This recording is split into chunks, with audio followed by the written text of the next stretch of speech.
Alright, in the last chapter, we have learned how to create assembly. So next, we need to confirm the assembly is reasonable enough.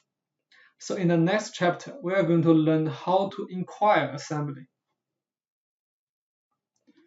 First, we need to check if all the components are well defined. There are two methods available. The first method is that we can check the status icon in front of the component name. For example, F means fixed, minus icon means underdefined, and the plus icon means overdefined. Then you need to check if some constraints are conflicted with each other. And if there are no extra icon, that means it's well defined.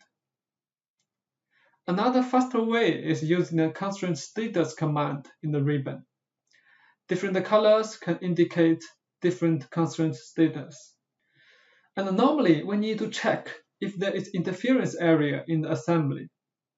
Or sometimes we need to check the minimum clearance of specific components.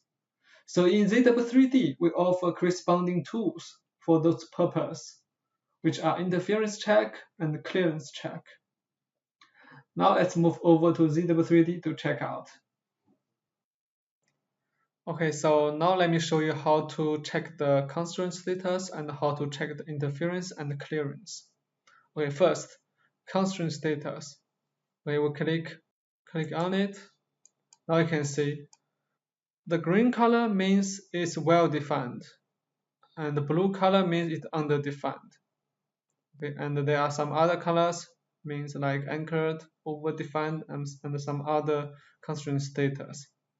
And as I shown before, we can pick two components to check the constraints. Okay, here you can see all the constraints between these two components. Okay, the next one is interference check. It's easy to understand. We can check all the components, or you can check just some of the components. Like these three, we can check it. Okay, no interference. Okay, and then we can check all. We just keep it blank and just click on the check directly. Then you can see we have two interference. Okay, this is the first one, and then this is the second one. Okay.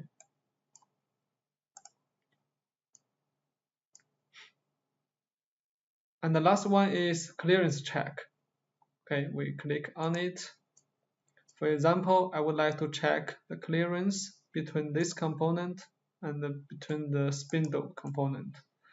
And I would like the clearance to be like 30. This is the minimum clearance I set.